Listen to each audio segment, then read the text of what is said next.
Magandang umaga po sa ating lahat. Good morning po. Hinahanap ko yung mga nandito na pala sila. Yun po. Basahin po natin ang ating pong passage sa Tagalog.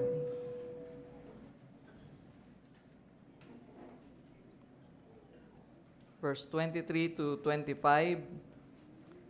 Nang siya ay nasa Jerusalem ng kapistahan ng Paskwa, marami ang sumampalataya sa kanyang pangalan. Nang kanilang makita ang mga ginawa niyang tanda, subalit hindi ipinagkatiwala ni Jesus ang kanyang sarili sa kanila sapagkat kilala niya ang lahat ng mga tao. At hindi niya kailangan ng sino man upang magpatotoo tungkol sa tao sapagkat alam niya ang isinasaloob ng tao. Ito po ang salita ng Diyos. Ito na po ata ang pinakamaiksing preaching natin sa... Tignan natin.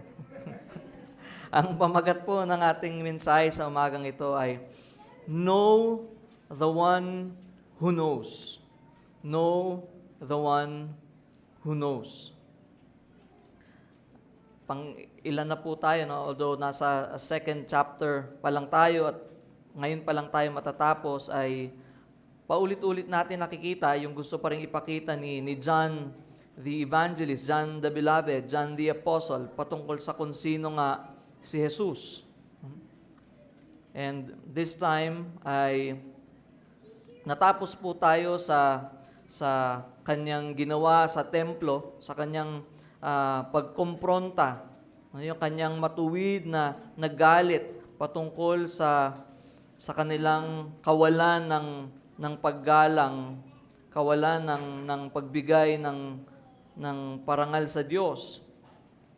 And this time ay matatapos po tayo dun sa chapter na yon. And it's the same thing. John's purpose is still, sabi sa John 20:31, ngunit ang mga ito ay isinulat upang kayo'y sumampalataya na si Jesus ang Kristo, ang anak ng Diyos, at sa pagsampalataya ay magkaroon kayo ng buhay sa kanyang pangalan. And again, this gospel is apologetics. Ito po yung kaparaanan ni John, and at the same time, evangelistic. Sa apologetics ay pinapakita ni John the Beloved, he wrote proofs, mga patunay, mga ebidensya, mga patotoo, testimonies, witnesses, signs, and lahat ng yon proving that Jesus is the Christ, proving that Jesus is the Messiah, that He is the Son of God, that He is God, and He convinces us about these things. And sa aspeto naman ng evangelistic, ang sumampalataya kay Jesus na siya nga ang Kristo, ang anak ng Diyos, ay may buhay na walang hanggan. Merong kaligtasan. These things are written so that you may believe that Jesus is the Christ, the Son of God, and by believing, you may have life in His name. So, apologetics and evangelistic. And John proves the deity of Christ. Pinapatutunayan niya ang pagiging Diyos ni Kristo. And John wants us to believe that Jesus is God who became flesh. So God, man, siya ay Diyos at tao. At yun nga po yung ating nakita, no? Sa iba't ibang pagkakataon, it is pointing to the same thing. Doon po sa wedding at Cana, nakita po natin yung unang tanda na ginawa ng Panginoong Jesucristo, and only God can create something out of nothing. Nakita natin yung ginawa ng Panginoong Jesucristo, at nakita din natin kung paanong yung mga disipulo, unang mga naging tagasunod, ay mas lalong naniwala sa Kanya. When Jesus showed His glory through that sign, ay naniwala sa Kanya itong mga disipulong ito. And kung babalikan pa po natin yung previous chapters, nakita din natin kung paanong sa istorya ni Nathaniel ay napatunayan din na si Kristo nga ay He is all-knowing. No? Kung paano nakita niya si Nathaniel sa lugar at alam niya kung ano yung iniisip ni Nathaniel, kung ano yung nasa puso ni Nathaniel, sa pagkakataon na wala doon ang Panginoon. And that shows His deity. Pagdating naman sa cleansing of the temple, it shows us again that He is truly God in such a way that He has authority when it comes to worship. He has authority over the temple. He has authority over what the right worship should be. At itinuro niya yung mga tao sa paraan na siya yung templo. Yung kanyang katawan, yung templo. And in that aspect even, His deity was proven in such a way that He is saying, destroy this temple, and I will raise it up again. You will kill me, I know. It will come to a point that you will kill me, but I will raise myself up again. And that's being God. That death cannot hold Him. That death will not be able to hold Him permanently. And He was the one who brought His life back. At the same time, dito, yung huling parte ng chapter 2, ipagpapakita pa rin ng kanyang pagiging Diyos. At dito natin makikita, paanong makikitang Diyos si Kristo dito sa mga maiksing talatang ito. That it's still the same thing. John is still pointing us to the same purpose. Na si Kristo nga ay Diyos. Before that, let's go to God in prayer. Father in heaven, once again, we come before you. It is your word. And so, Lord, it is also you who can give us the wisdom that we need to understand your word. May you illumine our minds. May you work in our hearts. May you work so that we may hear and that we may be able to understand what you want us to learn about you this morning.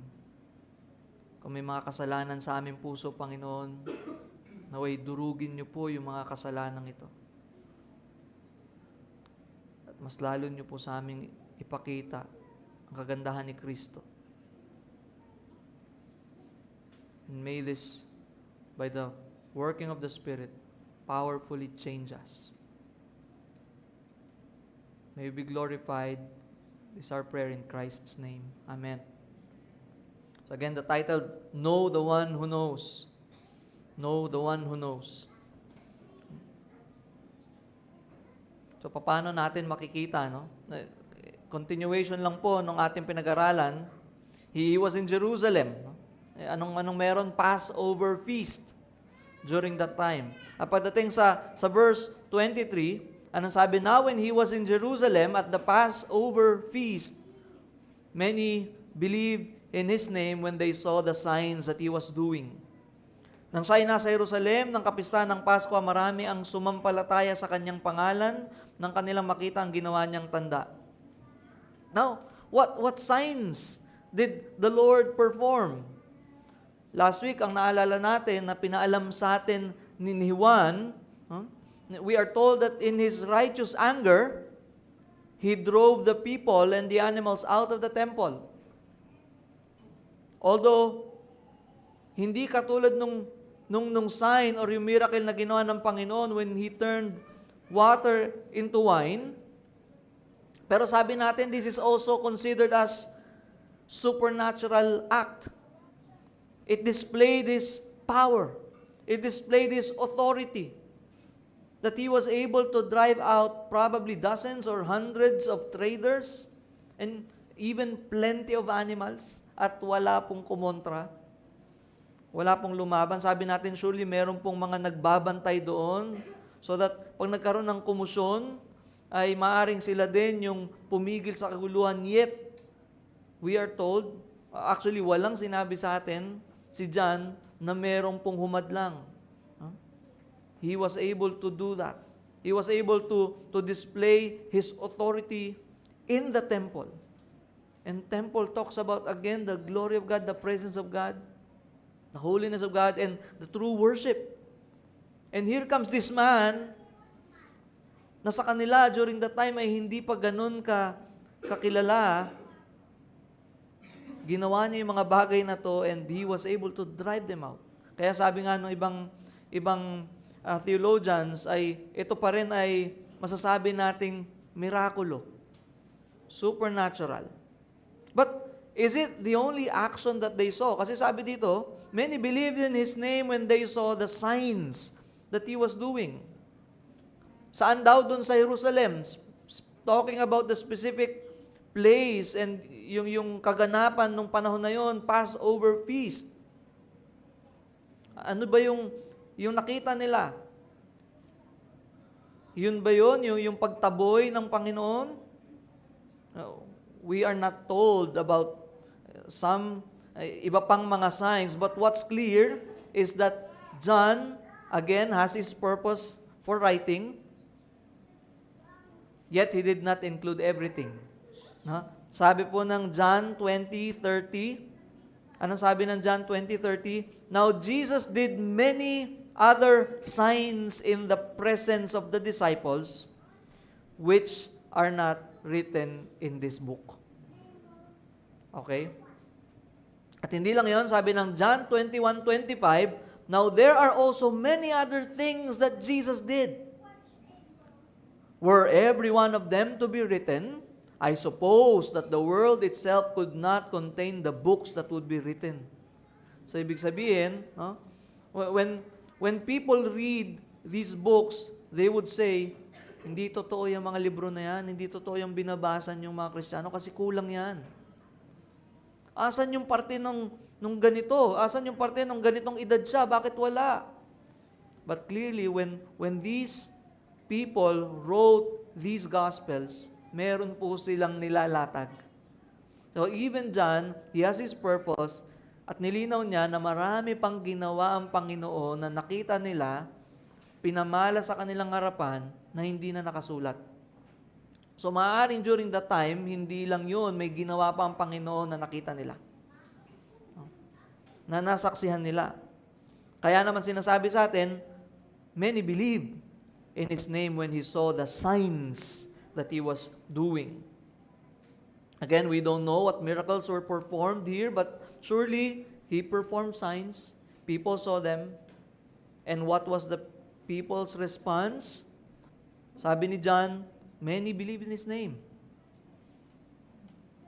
Sa Tagalog, marami ang sumampalataya sa Kanyang pangalan. And in this gospel, pag nakikita natin tong ganitong salita, when this phrase is used, it usually means they believe in the person of Christ. They believe in who He truly is. And it means salvation.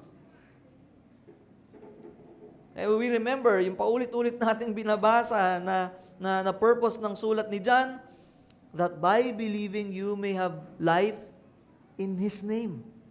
Diba? So, kapag sinasabi, many believe in His name, ay hindi lang naniwala sa pangalan niya, but naniwala sa kung sino siya at ito'y kaligtasan. But is it the same case here? Yun kaya yung kaso dito. Sabi ng verse 24, but Jesus on His part did not entrust Himself to them because He knew all people. So balit hindi pinagkatiwala ni Jesus ang Kanyang sarili sa kanila sapagkat kilala Niya ang lahat ng mga tao. No? So in short, maraming naniwala sa Kanya, sa Kanyang pangalan, nang makita nila ang mga ginawa Niyang tanda. So balit hindi ipinagkatiwala ni Jesus ang Kanyang sarili sa kanila sapagkat kilala niya ang lahat ng mga tao. So, verse 24 tells us, Jesus on His part did not entrust Himself to them because He knew all people. And the Greek word that was used for the word believed, pistuo, is the same Greek word that was used in the word entrust. So, the word pistuo. So, literally, parang ganito yung sinasabi ni John. They believe in Him, but He did not believe them. Parang word play, no? They believe Him, but He did not believe them. Naniwala sila sa Kanya, pero hindi siya naniwala sa kanila. Bakit naman? Naniwala na nga, oh. May trust issue ba yung Panginoon? Grabe naman, naniwala na eh. Akala ko ba sabi ni Jesus, come to me. They believe in His name. May trust issue ba yung Panginoon dito? Akala ko, whoever comes to Him, He will never cast out. Bakit ganon? Huh? So the same verse 24 tells us, because He knew all people. Yun yung dahilan, no? He did not entrust Himself to them because He knew all people. Sapagkat kilala niya ang lahat ng tao. O kilala niya pala eh. Bakit hindi na lang niya tinanggap? Ikilala pala niya. Hindi niya kilala as in, when we talk about acquaintance, hindi po yan ang tinutukoy dito, no? Hindi po siya palakaibigan in such a way na lahat ng tao kilala niya. Ay, kilala ko yan. It actually tells us about His omniscience. His omniscience, omni, all, science, knowledge. He is omniscient. He is all-knowing. How come He is all-knowing? Because again, John is telling us He is God. He is God. He is the eternal Word. The eternal Word is God. The eternal light is God. The God who became flesh. And only God can be all-knowing. We know that. Kaya sabi natin sa ating pag-aaral sa ating Wednesday series patungkol sa attributes of God, merong communicable at merong incommunicable attributes. Merong mga attributes ang Diyos na sa Kanya lang. And this is one of those. Omniscience, ang pagiging all-knowing ng Diyos ay para sa Diyos lang. So, John tells us about His omniscience, about Him being all-knowing. At sabi nga natin, Diyos lang ang all-knowing. At sabi ng Isaiah 46 verse 9 to 10, for I am God, there is no other. I am God, and there is none like me, declaring the end from the beginning, and from ancient times, things not yet done. Just a footnote, no? Dami nangyari sa atin ngayon. This omniscient God, the one who declares the end from the beginning, from ancient times, things not yet done. We can trust this God. Because hindi siya nasasyak sa mga nangyari po sa ating kapaligiran. While everything's happening sa atin, bago yung mga bagay, sa Kanya hindi bago. He's in control. He's still on His throne. No? If we would go back to Isaiah chapter 6, sa panahon na yung Israel masyadong kampante sa nakaupong hari, because of everything that's prosperous, everything that's okay, yet in just one snap, namatay yung kanilang inaasahang maayos na hari, but the reminder, the Lord is seated on His throne. Just a footnote. Ito yung Diyos na yun na omniscient. I am God, there is no other. I am God, there is none like me, declaring the end from the beginning and from ancient times, things not yet done. Psalm 147 verse 5, great is our Lord, and abundant in power, His understanding is beyond measure. Yung ating call to worship kanina, Psalm 139 verse 1 to 4, O Lord, you have searched me and known me. You know when I sit down and when I rise up, you discern my thoughts from afar. Even before a word is on my tongue, behold, O Lord, you know it all together. Jeremiah 17:10, I, the Lord, search the heart and test the mind to give every man according to his ways. Isaiah 16:7, alam ng mga lumaki sa Sunday school, for the Lord sees not as man sees, man looks on the outward appearance, but the Lord looks on the heart. And that's the God of Israel. That's the Yahweh of the Old Testament. The all-knowing God, the omniscient God. Yet here, John tells us that Jesus knows all men. No? Hindi po niya alam na siya'y palakibigan. Hindi dahil people person siya. No? He knows all men. He is all-knowing. He is omniscient. So, this is clear already. He knows all men because He is all-knowing. But again, what is the problem? What is the problem with those who believe in His name? Balikan natin yon. Those who pistuo in His name. Kung naniwala pala sila, anong problema? If we will go back dun sa verse 23, it says, many believe in His name when they saw the signs that He was doing. Take note of that. Many believe in His name when they saw the signs that He was doing. Marami ang naniwala sa Kanya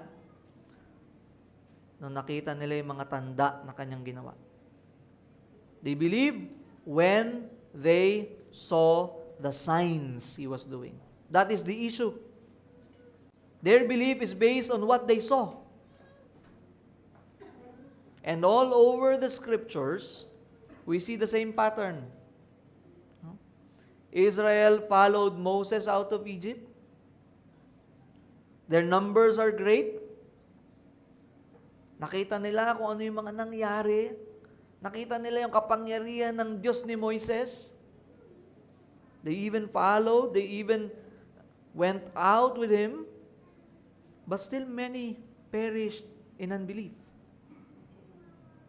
They saw the miracles, yet it did not assure true, genuine faith. And the same is true in the time of the Lord.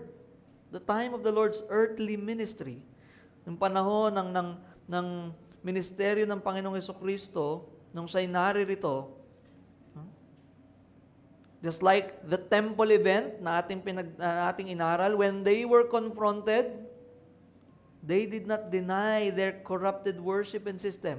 When the Lord Jesus Christ did what He did, teka lang, bakit mo ginagawa yan? Walang mali sa amin. Hindi. Hindi po yun yung nangyari, no? Hindi yun yung nangyari. Ang nakita pa natin na tugon ng mga Hudyong ito, and usually, kapag sinabing Hudyo, hindi lang po ito madalas tumutukoy sa mga citizens. Kasama po dito mga leaders. Anong sinasabi nila? How can these things be? Jesus answered him. Sorry, namali ako. The Jews said to him, what sign do you show us? Yun yung tanong nila. What sign do you show us for doing these things? Kay Nicodemus na pala yung nabasa ko. Muntik tayong tumalong kay Nicodemus. Excited tayo kay Nicodemus. No? So, yun yung tugon ng mga nila. What sign do you show us for doing these things? They did not deny what they were doing, the problematic, corrupted system that they already had. When they were confronted, how they disdained the temple, how they made worship and sacrifices a trade, transactional. Can you imagine talking about sin? Sacrifices, it talks about sin, tapos ginawa niyong business. And they did not justify what they did, right? Wala tayong nakita na ginastify nila yon. Teka lang, sino ka? Sigurado ka bang mali yung ginagawa namin? But again, instead, they asked the Lord about His authority. What signs can you show to prove your authority?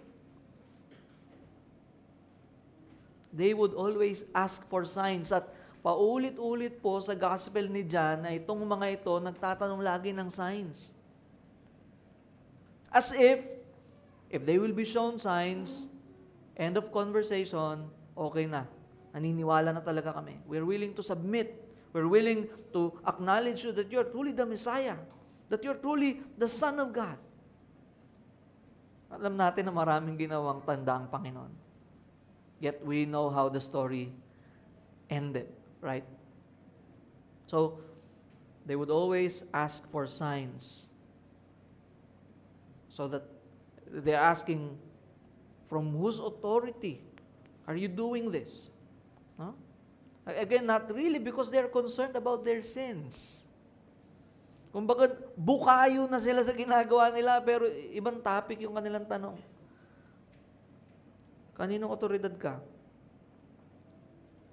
It shows there is no fear of God in them. It's not their concern. They don't have true love for God. They don't have fear of God. They don't have reverence. And in the coming chapters, we will see more of this about many of them believing. Many of them believing. And some even called disciples for a while. Yet walked away. Walked away. At dadaanan natin yon. Some sought Him for food. At sabi niya, huwag niyong hanapin yung bagay na nasisira. And some believed, but wanted glory from men. Diba? In simple words, these are sign-based believers. Sign-based believers. And I would like to use the term, hindi lang sign-based, sight-based believers. What's wrong with that? That's contrary to faith, right? John used the word signs as they point us beyond itself. Yun yung purpose ng sign, di ba? The sign, di ba? Pinag-usapan na natin yung last time, yung mga signs, ang purpose nun para ipunto tayo sa kung saan ba talaga tayo papunta. Diba? Kapag nagda-drive ka, makikita mo yung mga sign, hindi ka dun mag-i-end. Ito na pala, nakalagay pala dito, Tugigaraw, titigil ka sa sign. Hindi. Nakalagay dun, ilang kilometro pa pala. Dito na kami. Hindi. Kung ilang kilometro pa, malayo ka pa sa pupuntahan mo. Sign lang yon para bigyan ka ng direksyon para doon sa patutunguhan mo. And it's the same thing, the signs point us beyond themselves. Signs are meant to point us to the Lord's glory and that people would believe in Him. Diba? Kaya nga, kung babalikan natin yung ating dinaanan sa how the wedding in Cana end, sabi,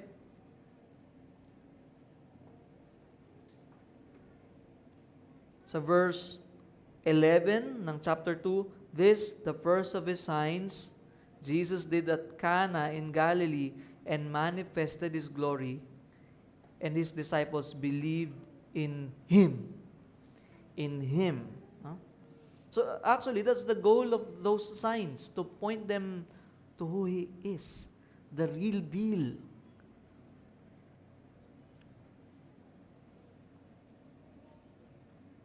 Just like what happened to many of the disciples. No? And maging yung mga first disciples, nakita natin, Jesus called yung iba naman, through someone's testimony about Him, words about Him.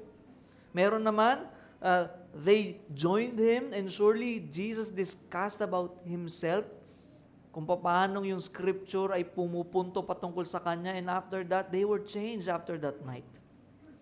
Scripture. Huh? Words about who He is.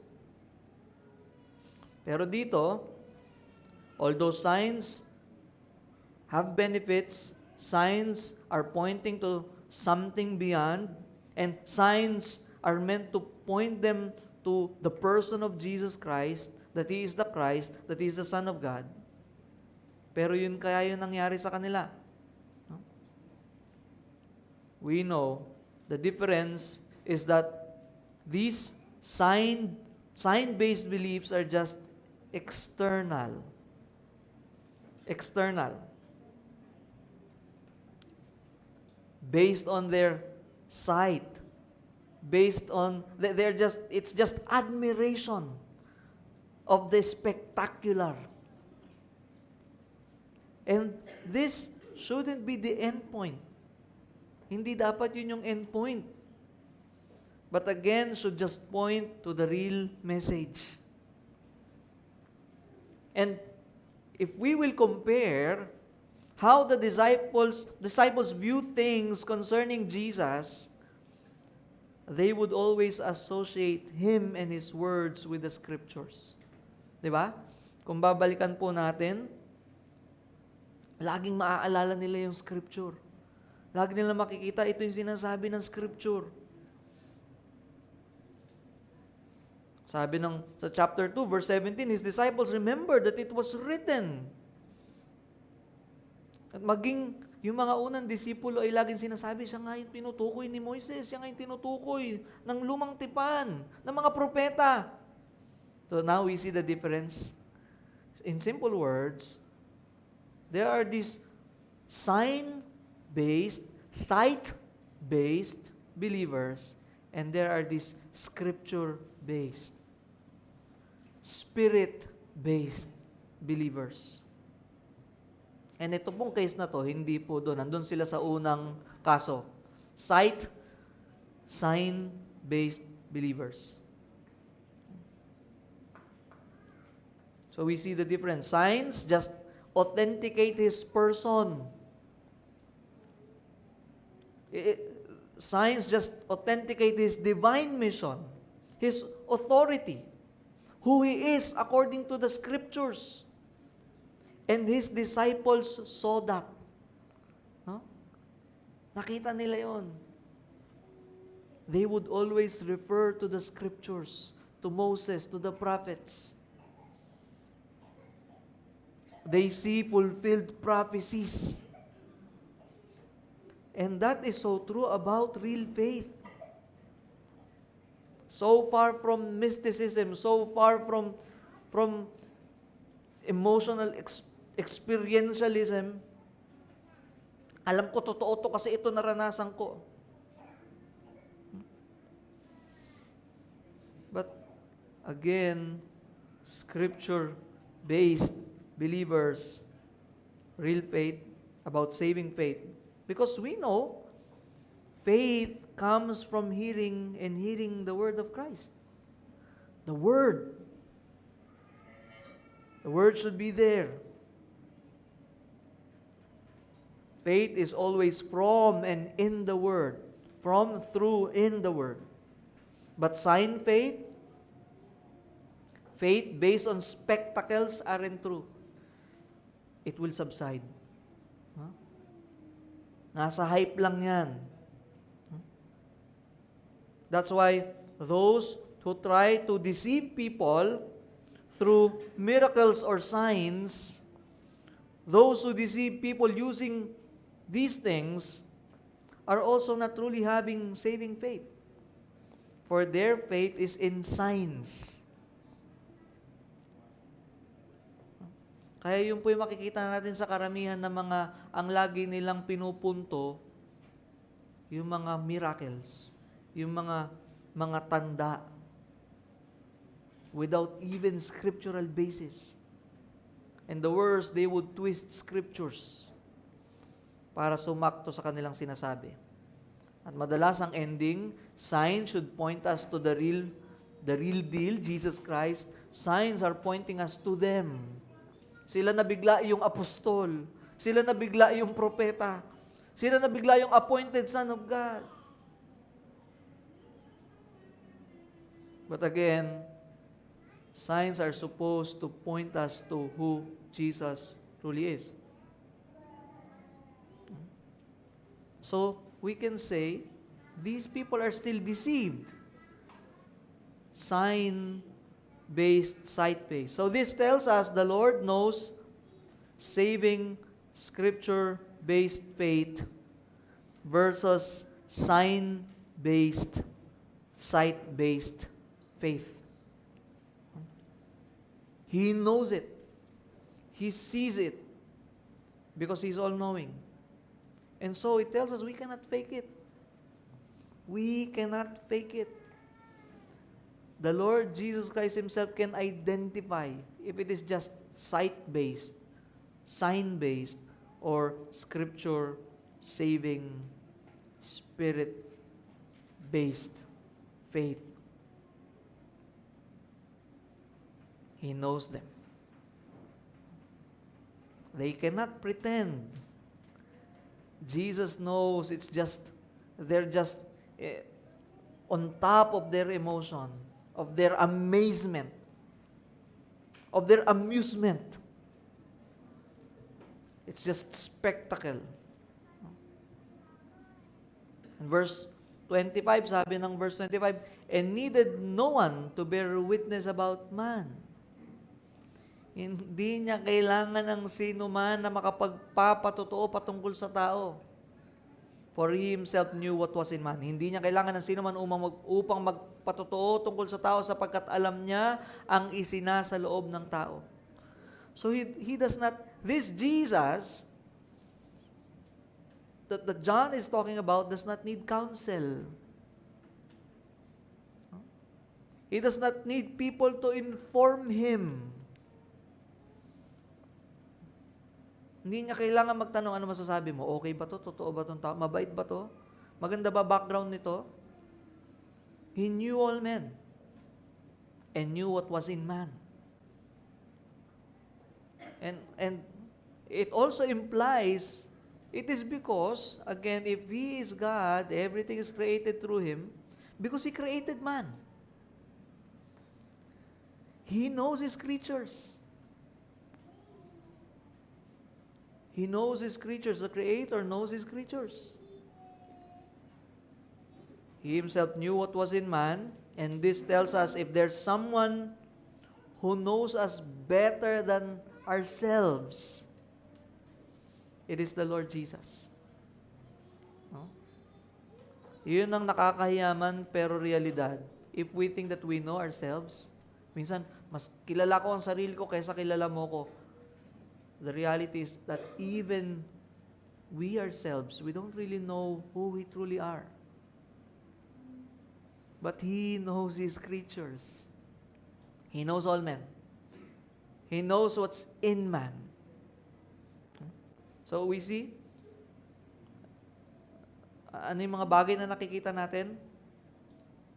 He knows, He can identify faith, if it is real, if it is genuine, if it is saving, or if it is not. Hindi siya na-amaze sa mabilis na response ng tao. And I used to experience that. I used to be with people who were with me. Iniisip ko, kapareho ko ng zeal itong mga to. And time came, unti-unting nawala yung mga tao. I thought that was real, but surely Jesus was not with me when I thought that was real. Una pa lang alam na ng Panginoon if that faith was real. So, hindi nagugulat yung Panginoon when people walk away. Hindi siya nagtataka, ba't ka umalis? Akala ko pa naman believer na kita. Why? The same John tells us, those who are with us and those who left, because in the first place, they were never of us. Una pa lang hindi na sila tunay. And even the same idea of belief, James is talking about the same point, even demons believe and tremble. So this kind of belief is not permanent. It will not endure. And surely this kind of belief, malalaman natin saan nakaangkla ito. Saan nakaangkla ito? Nakaangkla sa sign eh. Nakaangkla dun sa mga bagay na pinakikita ng Panginoon. As long as we are impressed, we're okay with you. As long as you're impressing us, we will follow you. But we know what happened. Dumating ang punto, nagkaroon ng hard sayings from the Lord. And when that happened, because of the hard sayings, unti-unti, ayaw na namin yung hard sayings.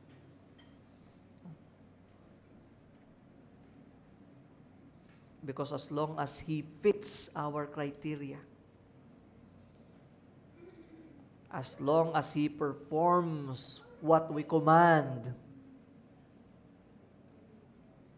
as long as He does what we desire, we are believers. But when the time comes, yung mga signs na gusto mo makita, hindi mo makita. But what's left is who He is. Everything is crumbling down before you, behind you, surrounding you. What's left sa harapan mo ngayon is to hold on to who He is.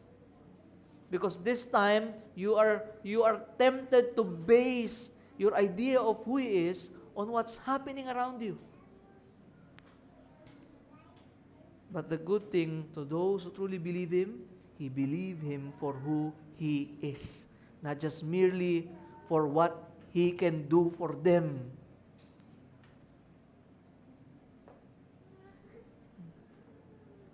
So, ayun na. Yung una pa lang, nakita natin, Jesus knows. Jesus can identify faith, if it's real or not. Why? Because He is all-knowing. He is omniscient. Why? Because He is God. And at the same time, He knows all men because He created men. We are His creatures.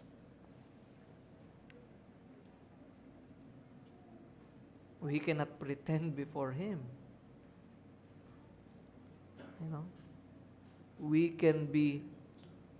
can wrap ourselves with so many things that can make us religious, but He knows what's internal. He knows what's within man. He knows if the heart is changed or if it is still coming from the same dead heart, from the same unconverted heart, unconverted soul. And He knows these men. He knows that they are still the same natural men, same men who are just after what He can perform. Because again, most of them, ang gusto nila, makatakas sila sa physical oppression, political oppression. But Jesus is doing more than that. He truly freed believers from what truly oppresses us. But the problem is that that's not what the natural man wants. We want to receive the things that actually oppress us. Diba? Yun ang itsura ng isang unbeliever. Mas gusto niyang ibigay sa kanya yung mga bagay na alam na hindi niya man aminin, nag-aalipin sa kanya. The things that enslave us. And the natural dead heart desires those things. So, Jesus, He knows man. Alam niya yung sinasalob ng tao. He Himself knew what was in man, and this tells us if there's someone, again, someone who knows us, it is Him. He knows us. He is not just being aware of us, but He even knows our hearts. Ang isinasalob ng tao. And this is true and biblical. Another thing that we see, anthropology. The doctrine of man. No? The world teaches us, the world is trying to feed us with the world's idea of who man is.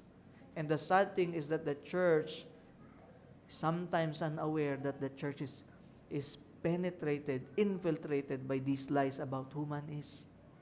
You're not that sinful. Believe in yourself.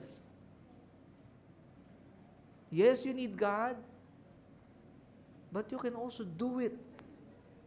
No? Para kang Nike, just do it. No? Just do it na, never give up pa. Nagsama mo na. No? So, napakalaga nito. And when we understand, when we want to know what man truly is, refer to Jesus. He knows every man. He knows what's in man. And what's terrifying is that we cannot deceive Him. We cannot convince Him that our worship is real if it's not. We cannot convince Him that our hearts are right if our hearts are not right. No? Again, biblical anthropology, because He knows man. He knows man truly, for He created us, and as fallen creatures, He knows how sinful we are. Although we are created after the image and likeness of God, when sin entered, tayo po'y nahulog sa kasalanan. Although we still bear the image of God, but it's already marred. That's why hindi na, para kang pag tumitingin ka sa salamin na basag-basag, although meron pang reflection, pero hindi na ikaw yung original na yon, hindi mo na makita yung original na itsura. That's why we long to be restored back to that. And praise God, because the believers are assured to be restored back to that. But here, the case is that Jesus knows. He knows that these men, He knows men, and He knows that in their natural state, which they are, they don't have real faith in Him.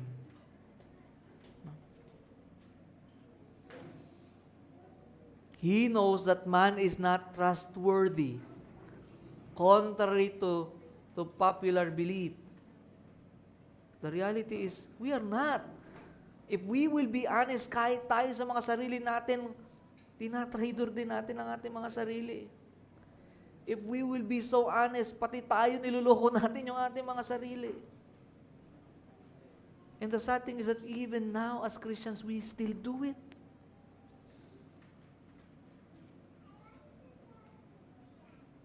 Jesus knows that men are liars. Jesus knows that men are not trustworthy. Jesus knows what's in man. Jesus knows who man truly is. Again, the world tries to redefine man, but it is the Lord who truly knows and can define us. If you don't know how the Lord defines us, we will follow what the world tells us about who we are. If the world wants to feed you with the idea, maawa ka sa sarili mo, mag-self-pity ka, magsa-self-pity ka. Kasi yun ang tinuturo ng mundo, yan ang tao talaga. Diba? Pag sinabi ng mundo, you don't need God, pa-pray-pray ka pa para sa mahihina yan. Kaya mo yan. Oo nga naman, bakit ba ako pa-pray-pray pa? It is because you are being defined by the world according to who you are. But we must start first with who we truly are before God. Yes, we are created after the image and likeness of God, yet when sin entered, tayo po'y nahulog sa kasalanan, and we are corrupted. We are spiritually corrupted. We are dead in our trespasses and sins.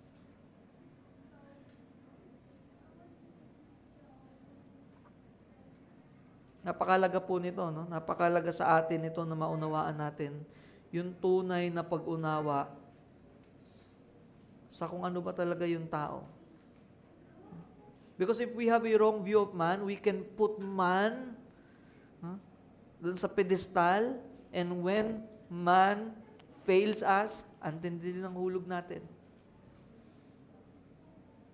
But when we are aware that the only hope that we can have is when it is God who works in and through us, then we can be saved from that wrong view of man. Maraming aapektuhan nito. But the good thing is that we don't need to invent or reinvent ourselves. We can go back to the Scripture. We can go back to how the Creator, how God Himself defines His creatures. Diba? Kung meron pong isang appliance na nilikha ng isang pabrika or manufacturer, you don't redefine it. You ask them, ano ba to? Para saan ba to? Bakit ba to ginawa? Or else, you might use it for a wrong purpose.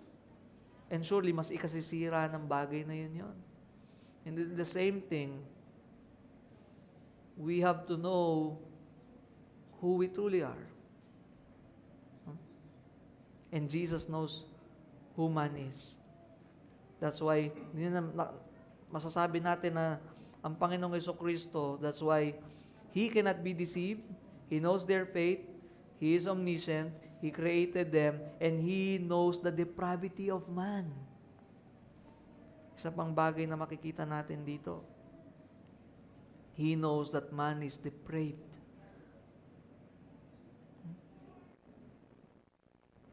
It simply tells us that naturally we are not different from these people actually.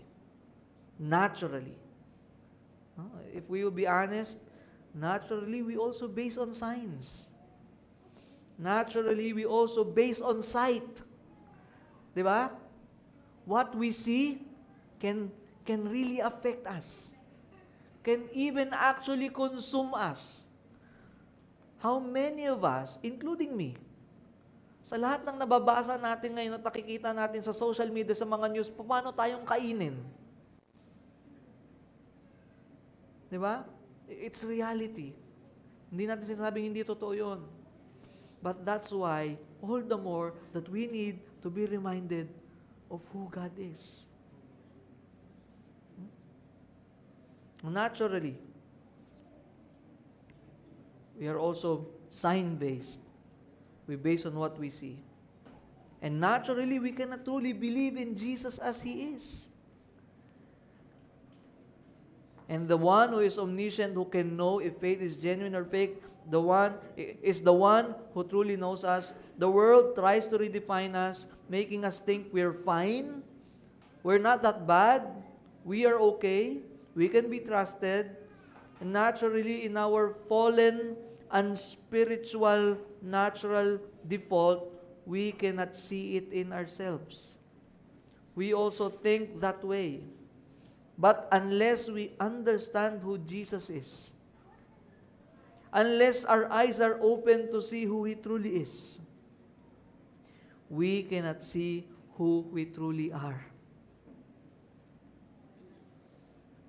And we cannot see our need for the Son of God, for the Christ. We might also respond the same way. Anong otoridad mo para pakialaman ng buhay ko?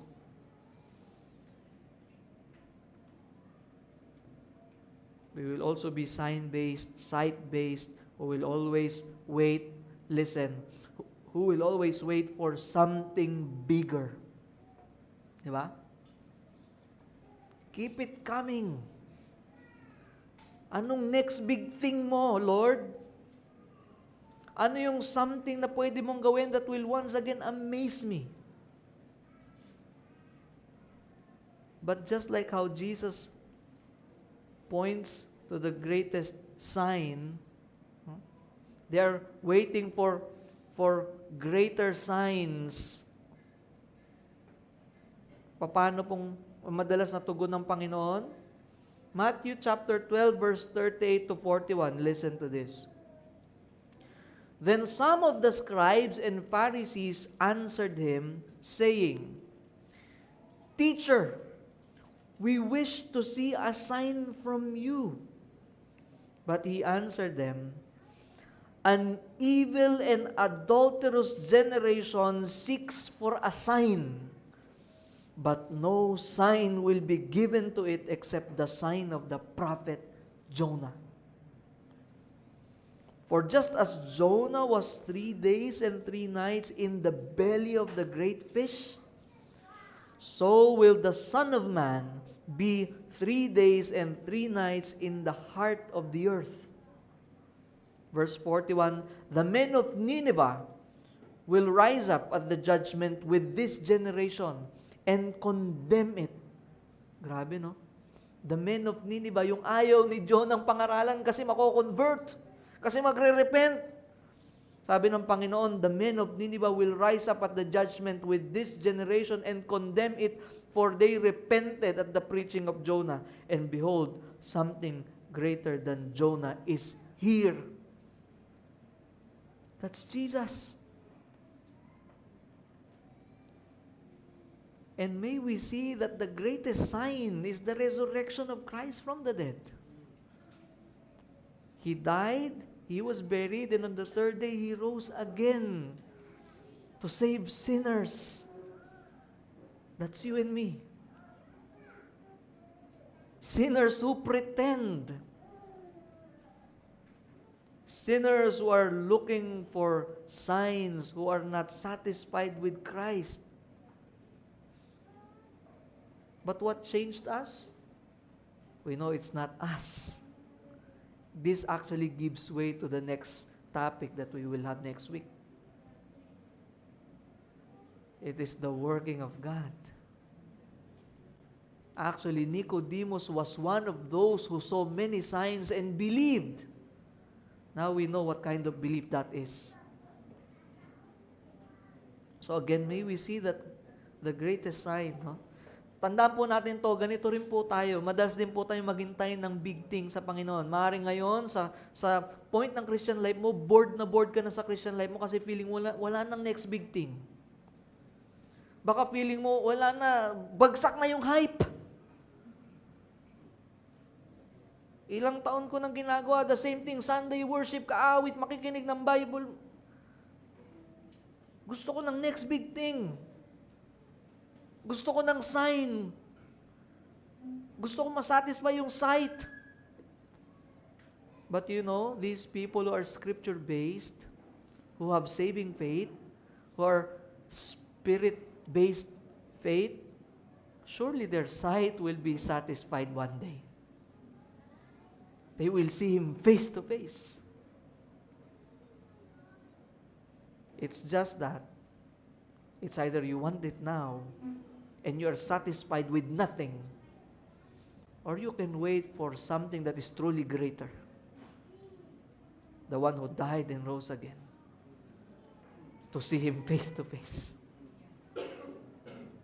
You don't have to throw away the idea of sight because it will be sight one day. But for now, we are called to trust and walk trusting Him. Because surely before us and surrounding us is filled with uncertainties. Baka maaaring ito rin ang panalangin natin sa ngayon. Ang dami nangyari, yung gera, ang mahal ng gas, ang dami nangyari. Lord, we need the next big thing. Yes, the next big thing will happen. Jesus will surely return. But I hope you are satisfied with what He has done for you. No other sign will be given except the sign of Jonah that points us to the gospel. Hindi ba yung gospel yung greatest thing na nangyari sa buhay mo? If you're still waiting for the next big thing, hindi ba big thing sa'yo? If there is someone aside from God or next to God who knows yourself, ikaw yon, and alam mo kung sino ka noon at kung binago ka ng Panginoon, hindi ka amazed doon? Hindi ka amazed sa kapangyarihan ng Diyos na pinamalas niya sa pagliligtas sa iyo. And it is a great reminder for us.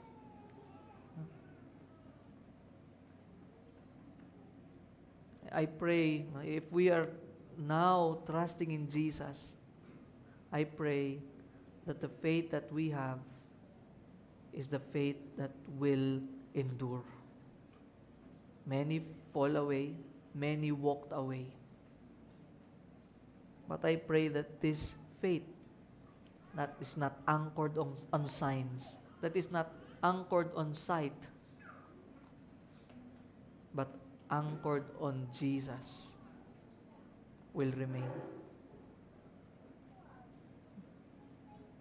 Again, sinners who don't pretend, who are not just after the signs, but the one who forgives sins. More than signs, be concerned about your sins.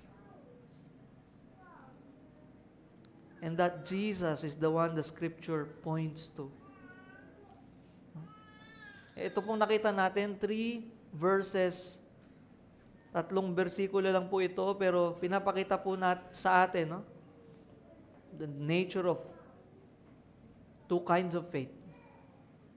The 2 kinds of believers. Pinapakita din sa atin ito na si Jesucristo once again pinapatunay ni John, Diyos siya, omniscient siya. He cannot be deceived. He knows if your worship is real. He knows if your faith is truly in Him and not merely in what He can do. So this is a warning to those who don't truly believe.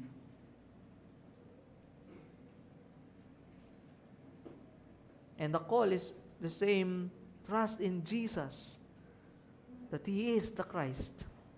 He is the Son of God. He is the God who became flesh. He was the one who died for our sins.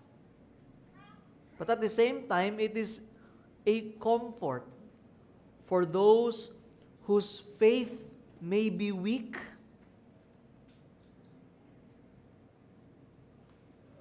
but faith is anchored on the one who is powerful and has authority over all, even death. For He raised Himself from the dead, right? And so He will surely raise us up with Him. The one who knows the heart is also the one who can recreate the heart. Wala tayong ibang tatakbuhan kundi si Kristo pa din. Si Kristo pa din. You know, the good thing about this Lord that we have, sometimes because we are also basing on our sight, we can be so overwhelmed with someone's enthusiastic response and we think, that's a real deal, that's real faith. Isabak na yan. And then later on, we might be disappointed when we realize that that faith is just temporary, emotional, and not really based on Christ and what He has done. And at the same time, in our limited and finite minds, we are not all-knowing. We can also look at someone, and because of someone's fragile, weak faith, growing faith, we can also conclude with the idea that someone is not a real believer. But you know what? Jesus is not confused about these things. Jesus is not confused about the weak faith. Although weak, it is real. And He is not confused with the faith that is seemingly so enthusiastic, yet not truly anchored in Christ, and will one day fade away. And so, why is it comfort? You may be someone whose faith as of now is weak, but real. He sees that. He knows that. And He does not cast it away. Because the only reason why faith is strong, it is because on the one on whom it is anchored.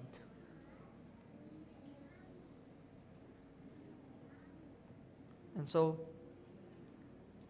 if you're someone who believes in Christ now, I pray that you will continue to looking to Him. Continue to look to Him.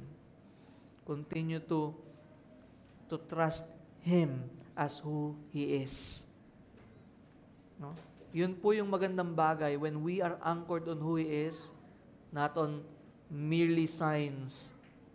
Marami pang bagay tayong haharapin sa mundong ito. Marami pa tayong maririnig na bagong balita. Marami pang magbabago patungkol sa bilihin. Marami pa tayong maririnig na maaaring bagong gera. But the only thing that will keep us is our understanding of who He is. Because we now understand, Jesus knows us. We cannot be trusted. But it is only His working that can change us. So, may we look to that sign and not overlook that greatest sign that we need. And through that, we can endure. If it is anchored on the gospel of Jesus Christ. Let's pray. Father in heaven, we thank You for Your word. We thank You for these short verses, yet showed us once again who He is and who we are. Thank You, Lord, for using it to once again help us examine ourselves. Kung saan ba nakaangkla yung aming pananampalataya. Thank You for reminding us that we cannot fake it, that we cannot deceive You, that You know if we are truly believing in You, that You are all-knowing, and that if there's someone who truly knows what man is, it is You. And we just praise You, for we know that it is also You who can recreate fallen men, corrupted men, that we need no other, but it is still You, O Lord. Lord, may this minister to us. May the Spirit show us what You want to teach us, and help us to repent if we still sometimes look for the next greater things, overlooking the fact that You are the one who's the greatest that we have had in our lives. And it is the gospel. It is the sign of Jonah that is so enough for us to believe. How Christ died and was buried and rose again.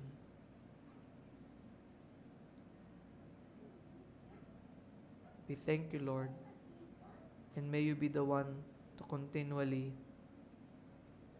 strengthen, preserve our faith. May we not walk away. May we not fade.